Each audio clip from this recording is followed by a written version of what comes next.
Well, hello everybody.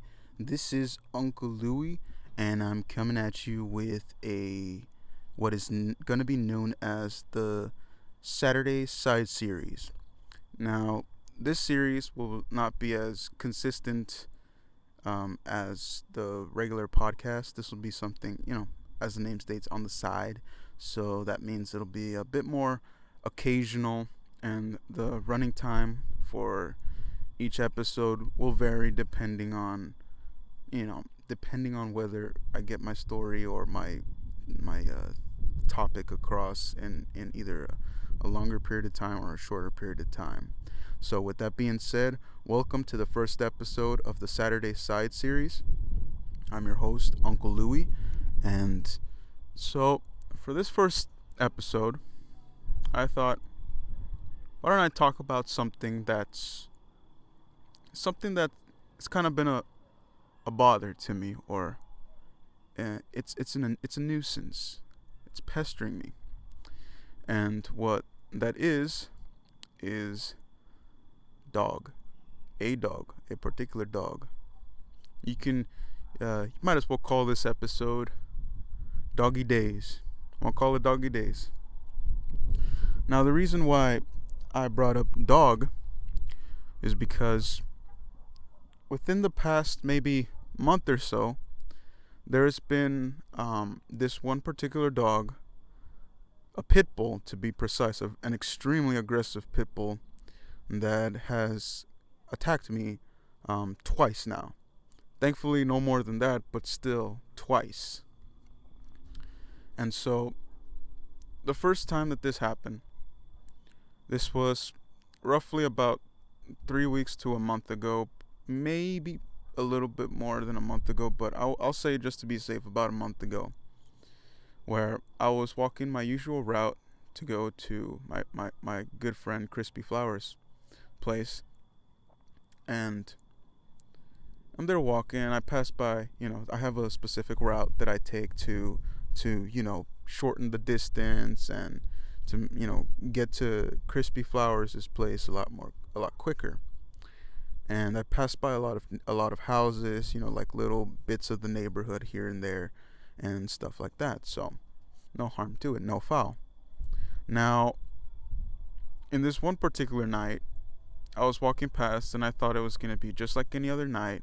There are occasionally some dogs that go up to me and bark, but they're, pretty small dogs, and all they do is just bark. They don't actually bite or anything. So I've never really had to have my guard extremely high.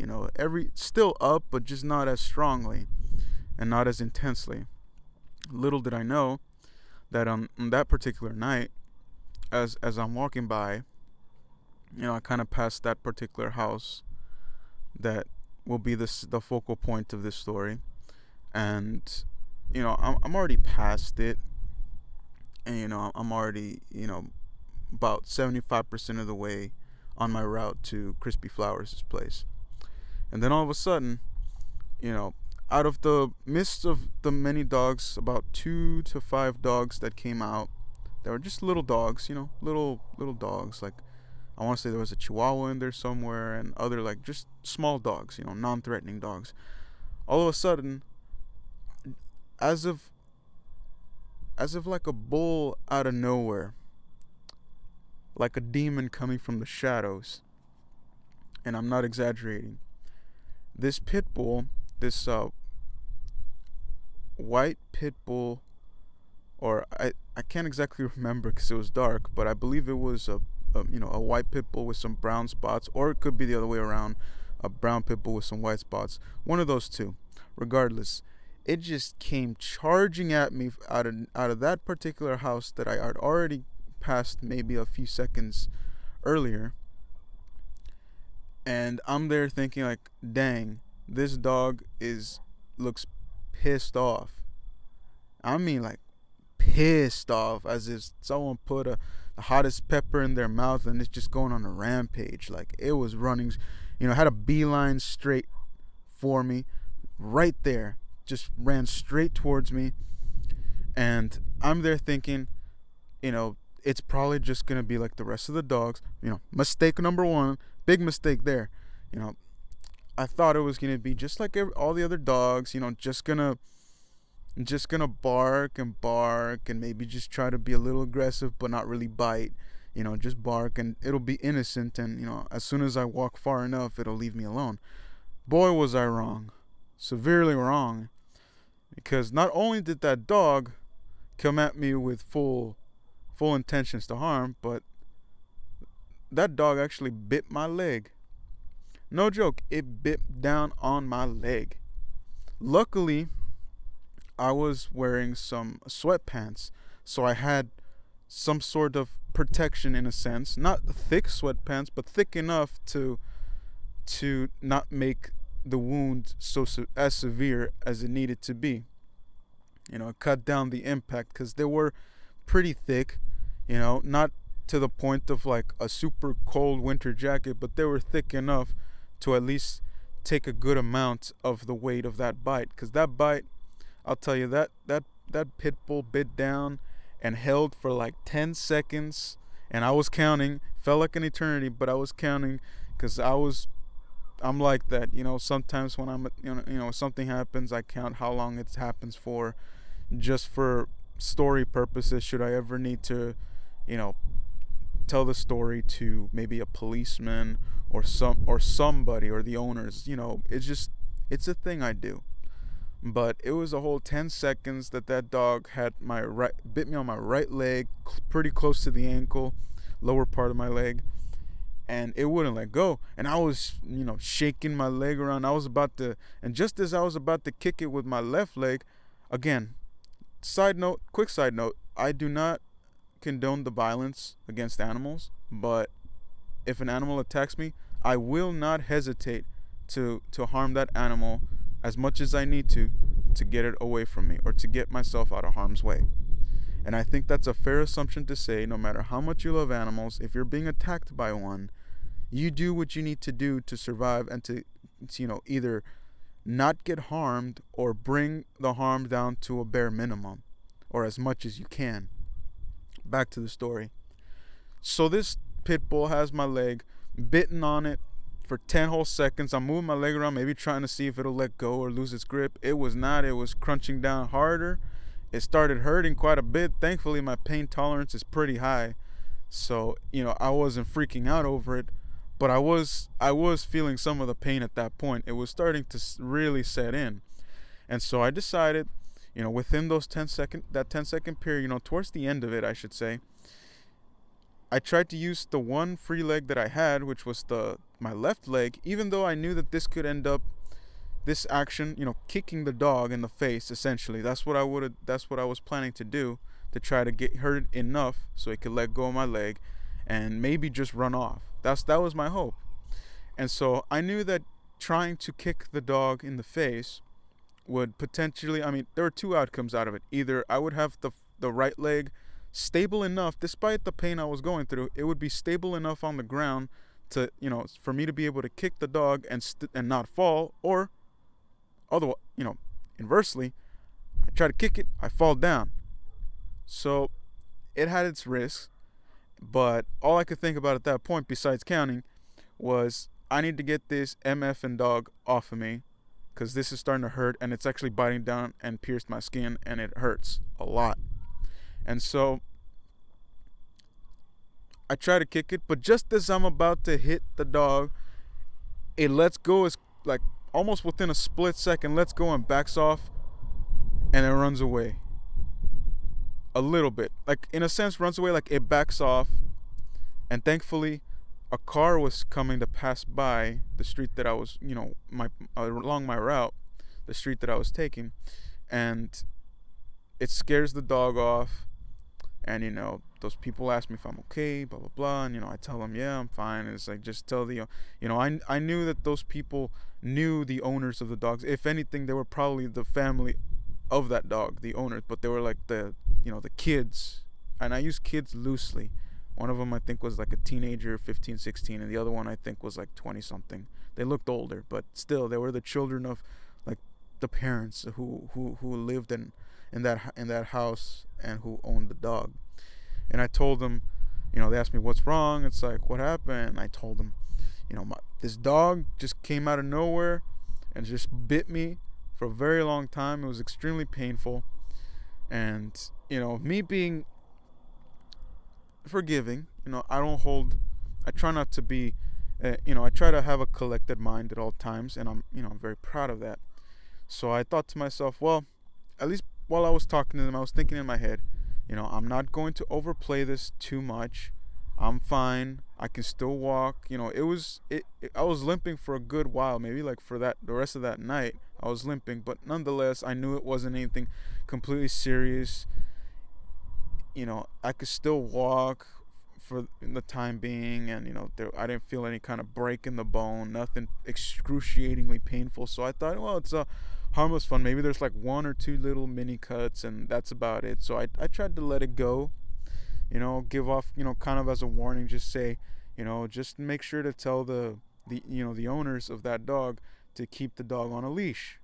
Because again, I don't condone the violence against animals, and despite the fact that I had every right to just flat out kill this animal, I didn't, mostly because I wasn't prepared, didn't have anything on me, but nonetheless, I wouldn't have done it either way, considering it's a first time thing.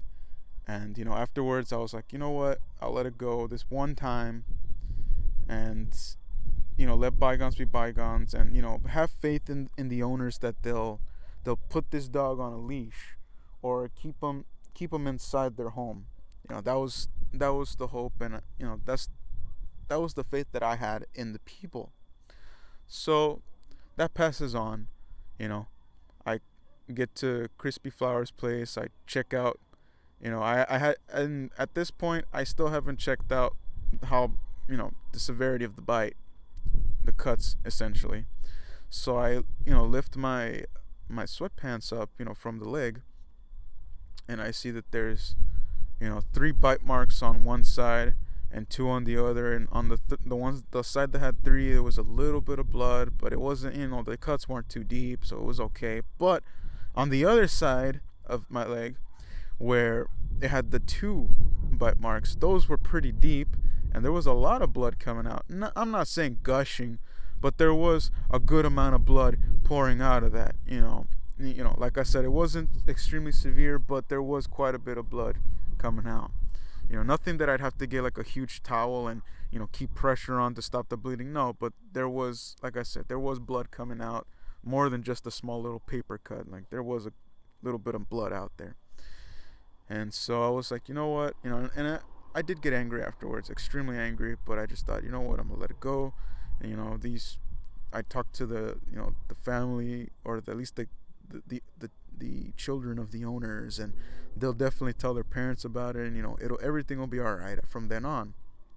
So a couple of weeks pass and whatnot, and so yesterday, basically about a month passes, 3 weeks to a month pass, and going basically to yesterday, that was the time frame that I'm working with. Yesterday, I start walking back home from Crispy Flowers place, and as I'm passing by, I can hear some dogs barking, and I see that the pit bull is there, but they have their gate closed, and they even put a little screen, like a metal, grid shaped screen, so that way the dog can't go through the gate.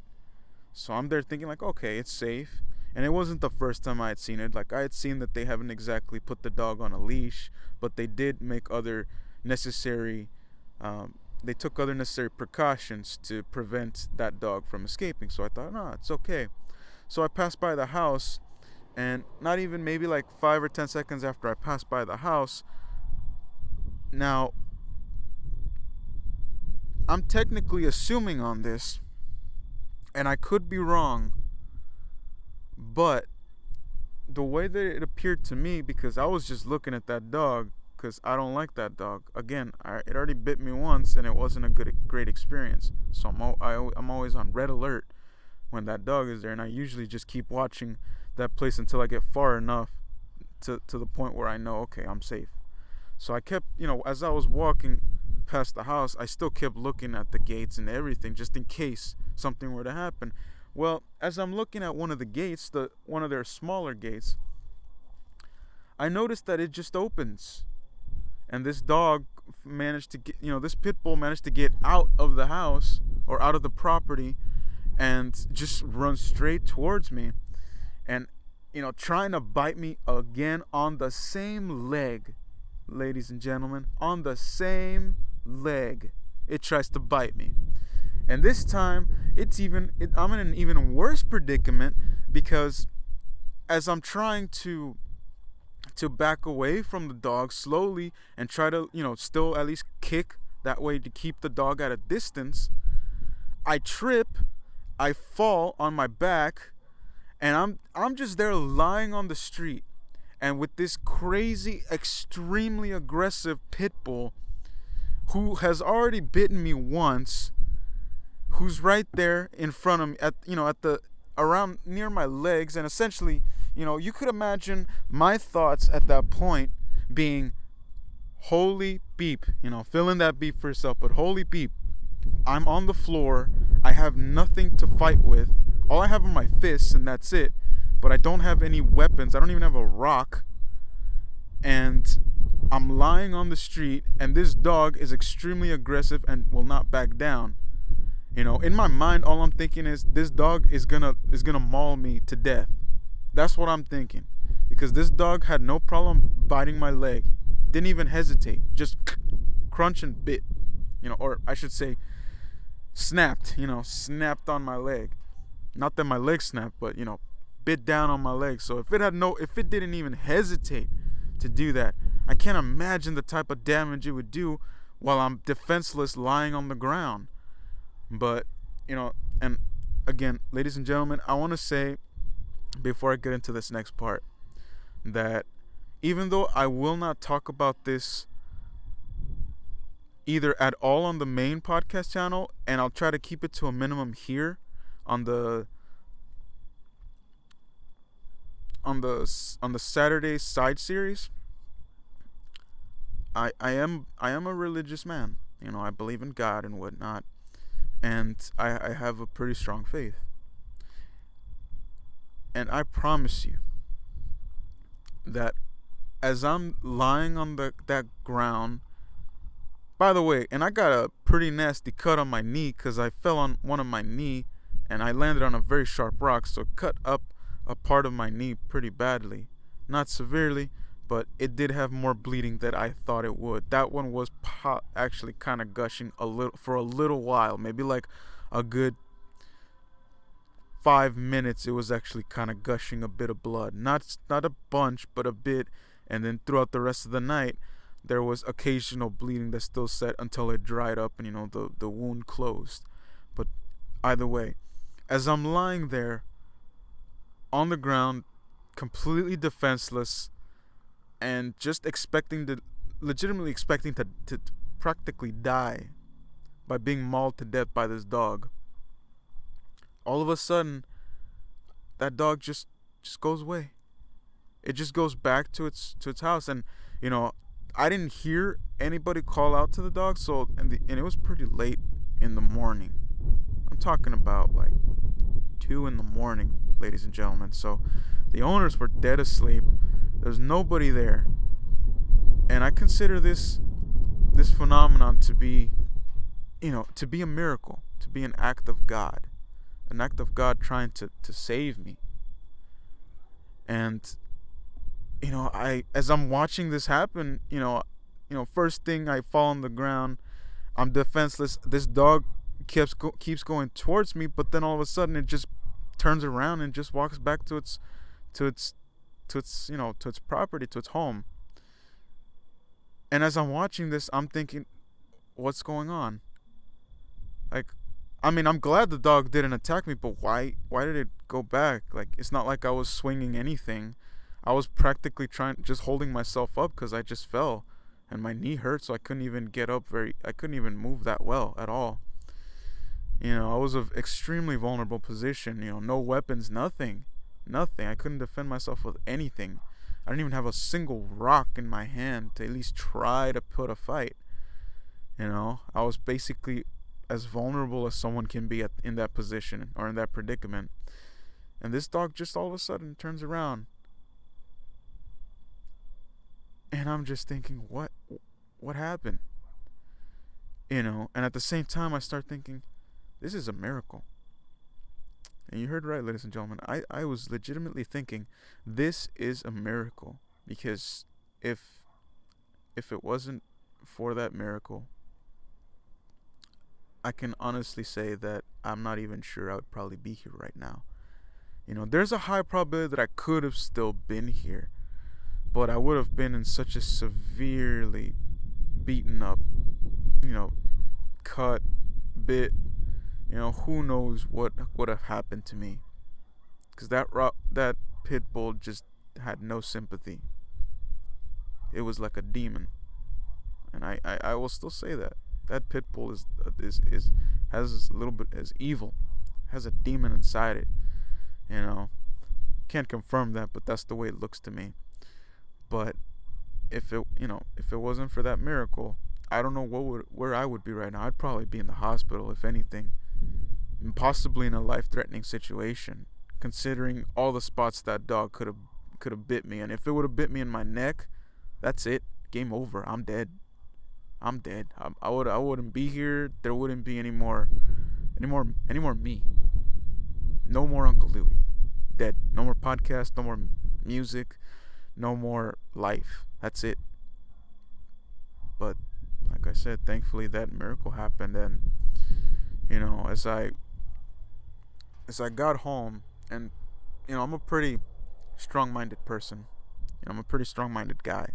I've been through pretty bad situations, and it's not the first time that I've had a life or death type of encounter. So, I didn't overreact. Once it all ended, I honestly just got up, walked, or I should say limped a little bit. The pain subsided after maybe like 2 minutes.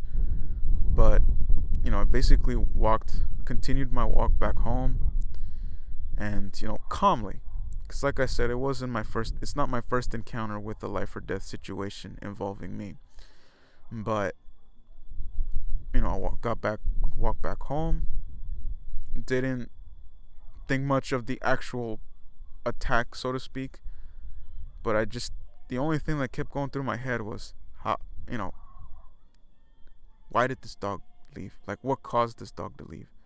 And and I still kept coming to that conclusion. It's like it was just a miracle. Like there's no other possible explanation. At least to my mind, there was no other possible explanation. The owners weren't there, so if I at least saw like one of the owners or one of the somebody from that family that owned that dog, if they were out there, I would have assumed, oh, they called the dog back.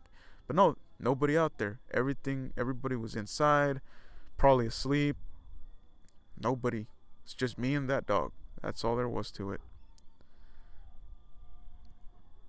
And it was an experience, I'll say that. But I'll tell you this much: when you do get into those possible life or death situations, or even if it's just a severe type of situation that isn't necessarily going to end in death, but nonetheless there's always that probability, it just makes you reflect back on life. It makes you really look at yourself and really look at what you've done, what you're doing, and if makes you glad, if you're a person of faith, as I am, makes you very glad that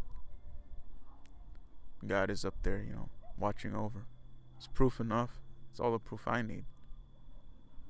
It makes you happy to be alive. It really does. I mean, like I said, not my first encounter with a life or death situation, but that's probably why, just on a normal basis, I live life the best that I can, to the fullest that I can. Even if I have something that goes wrong during the day, I find something to do to cheer myself up right away, and I just enjoy the present. I don't dwell too much on the past. I don't dwell too much on the future, because The past is already gone. It's never going to come back. And the future, it hasn't even happened, and it might not even happen. So the best thing to do for, for a person who really knows how life works, in a sense, or at least an aspect of how life works, is to appreciate the now, be in the now, be in the present. Realize that at any moment you could just be gone, and that's it. So appreciate the rest. So and I'm kind of getting quite a bit off topic here, from my dog story, and in stories and whatnot. But that's basically what happened. Just to kind of sum it up, first time actually bit, second time wasn't bit, cut up my knee, but thankfully the dog, for whatever reason, miracle in my opinion, went back to its home. And that is why, kind of coming to today, as I was coming back from my exercise sessions, because I like to do a lot of exercise. I like to run a lot and jog and walk and whatnot. Just be out. I love being outdoors in general. And as I was walking back, because I was exhausted from all the running that I did, but as I was walking back from from the park that I go do my exercises at, it just, I started thinking about it again, and I started thinking, well, I can't I can't just walk through there to get to, my good friend Crispy Flowers place, or whoever I need to go to, whichever friend I hang out with that takes, that particular route through that street, through that house. Like, I can't just go there unarmed anymore. That's just plain idiocy. That's just plain ignorance, and it's just a fool. I'd be a fool to just go through there without some sort of weapon to defend myself. So I just started thinking, it's like, what could I use? Should the worst ever happen again and that dog is out for whatever reason, what can I use to defend myself, to either scare the dog off, or if the situation is dire and if it calls for it, kill the dog if I need to. And I started thinking, well, I can't take actual, like, weapons. I can't take a gun, mostly because I don't want a gun. I'm not too big on the whole gun thing, using guns in like places, just not my thing. I think the only people who should really have guns are like police officers and people in the army, people whose profession requires self-defense, the law, I should say. But so I said no to the gun. I thought about just a BB gun, but I thought also, inversely, I kind of thought the implications of just having a BB gun, because nowadays they make them look so real. If someone sees me with that, they could say that I was holding a legitimate gun, and I could be in some real heavy trouble, even if I'm innocent. And even if they see that it's just a BB gun, there'll still be some trouble. So I thought, okay, I can't do that. Can't do a knife, because then people are just going to freak out if they just see me walking around with a knife. Even if I conceal it, as soon as I bring it out, they're just going to go all crazy and probably call the cops, and that'll be not as bad, but pretty close to I would say about the equivalent of having a gun. So I thought, okay, not a knife, can't do a knife. So then I thought, okay, and as I'm walking through, this the dirt roads and whatnot, I spot a piece of lumber. I don't know the exact measurements, but it's long enough, or I should say short enough to hold in the hand, but long enough to be effective. It was a pretty flat, kind of a long rectangular kind of prism shape. I want to say maybe like 3 feet long, probably like 1 to 2 inches, 1.5 to 2 inches thick. So it's a pretty good piece, and it has some nails kind of sticking out through one end. And I thought, well, this is perfect.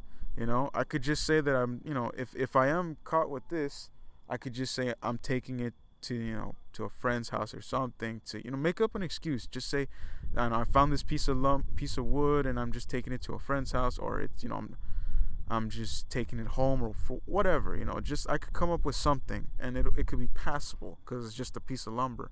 Even if it has nails, it's just a piece of lumber.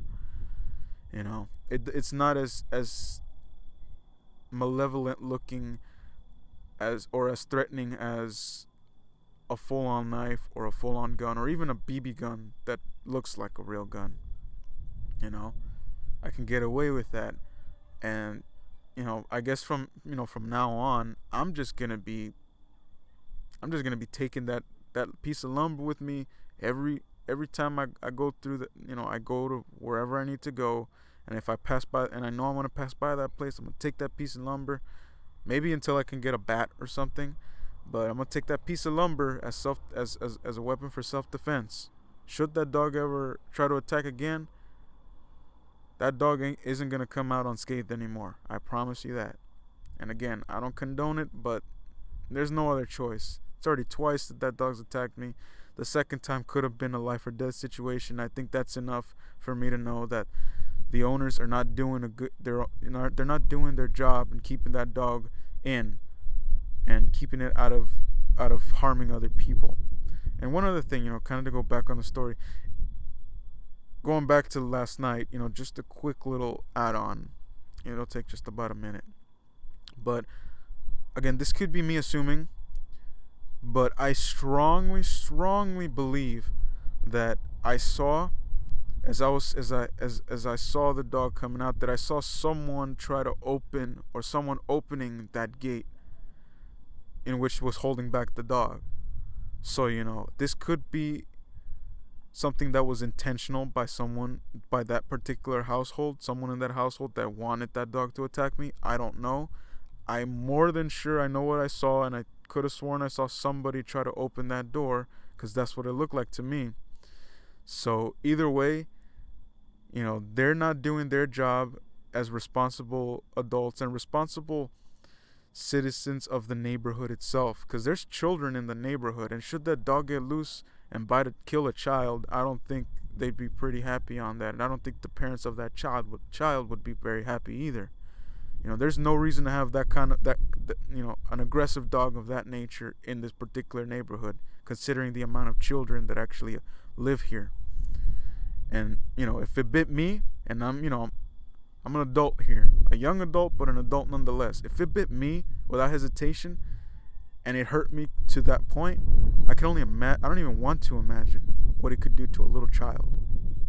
And so, as for the sake of not just myself, but for the protection of others around, if that dog is loose again, I'm killing that dog, and I'm not gonna hesitate.